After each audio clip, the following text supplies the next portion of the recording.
Voilà, je reprends la vidéo en ayant fait un petit retour en arrière avec CTRL Z pour supprimer une zone ici qui servait à rien. Je voulais faire un petit essai mais ça ne marche pas.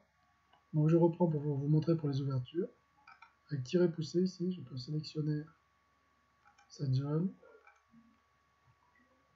Et je viens jusqu'à la deuxième arête ici. Donc première arête, deuxième arête. En fait, j'ai un petit rectangle carré rouge qui apparaît. Et vous voyez que ça a créé des ouvertures.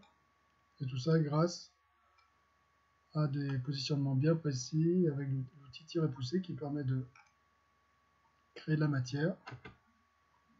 Ici, vous voyez, de changer l'épaisseur des murs si on veut. Ouais.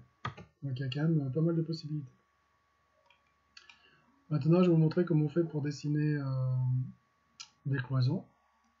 Donc là, évidemment, il faut au préalable avoir dessiné en 2D sur papier, carton, sur un tableau, ce que vous voulez. Il faut vraiment que vous ayez tout le positionnement de vos cloisons. Donc par exemple ici, on va pouvoir avoir une parallèle. Ici, je vais mettre 6 mètres. Là, 0,1, c'est-à-dire 10 cm l'épaisseur des cloisons. Ici, je fais attention à garder bien suivant l'axe vert ici, et on l'a ici, pour être parallèle. Donc là, je vais mettre 6, on aura 6 par 6, ça fait 36 mètres carrés. De nouveau, vers l'extérieur, 0,1 pour là. Donc à partir de là, normalement, je devrais pouvoir, ici, dessiner des cloisons. Voilà. Et après de là, voilà. Je suis content parce que ça fonctionne. Et je vais supprimer. Bon, c'est peut-être pas la possible. Je peux supprimer là et là. Ce qui me permet d'avoir une zone ici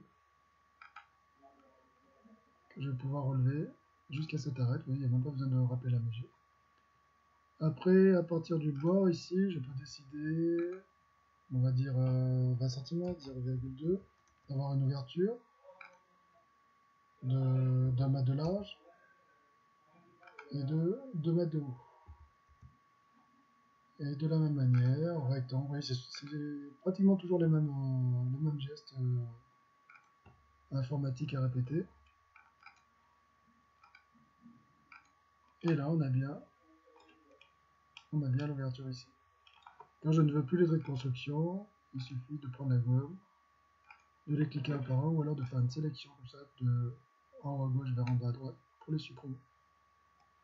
Voilà. Prenez votre temps, positionnez bien.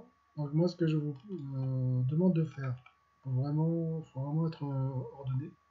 Le travail sur papier, avec votre vue de dessus complète. Donc les murs, les cloisons. Après, vous pouvez faire des vues de côté. En vue de côté, ça ressemblera à ça, par exemple. Ou ça ressemble à ça. Et c'est là qu'on voit apparaître les portes et les fenêtres, éventuellement les balcons, etc. Mais non, le plus important pour moi, ça va être la vue de dessus qui ressemble à ça. Où là, vous aurez toutes vos pièces, les couloirs, etc. Sur un même niveau, comme c'est très grand là. Vous pouvez avoir plusieurs appartements, plusieurs magasins, plusieurs cabinets médicaux, etc. Et donc, il faut tout bien définir, mais bien mettre toutes les dimensions. Et comme ça, vous pourrez les reproduire en 3D. Donc, la priorité, c'est la base, les murs extérieurs, les cloisons. Et lorsque vous avez terminé tout ça, là, vous pouvez commencer à... moi, je pense que c'est bien de faire les ouvertures extérieures, portes et fenêtres. Et ensuite, les ouvertures intérieures. Toutes ces petites portes ici, pour les pièces, pour les couloirs. Là, déjà, vous aurez fait du bon travail. Voilà. Malgré cette démonstration, si vous n'avez toujours pas compris certaines choses, ce qui est normal, ça peut arriver, n'hésitez pas à me contacter sur Pronote pour que je puisse vous aider dans ce travail, répondre à vos questions particulières et puis améliorer mon travail aussi en donnant peut-être des explications qui vous seront vraiment utiles. Donc là, j'enregistre le travail de nouveau. Ouais, c'est marqué en ouais, je l'appelais immeuble tout simplement. Voilà. Ne perdez pas de temps pour l'instant à changer la texture des murs, à mettre des objets, etc. Il faut vraiment que vous ayez la base, les murs extérieurs, les cloisons, les ouvertures extérieures, les ouvertures intérieures. À bientôt!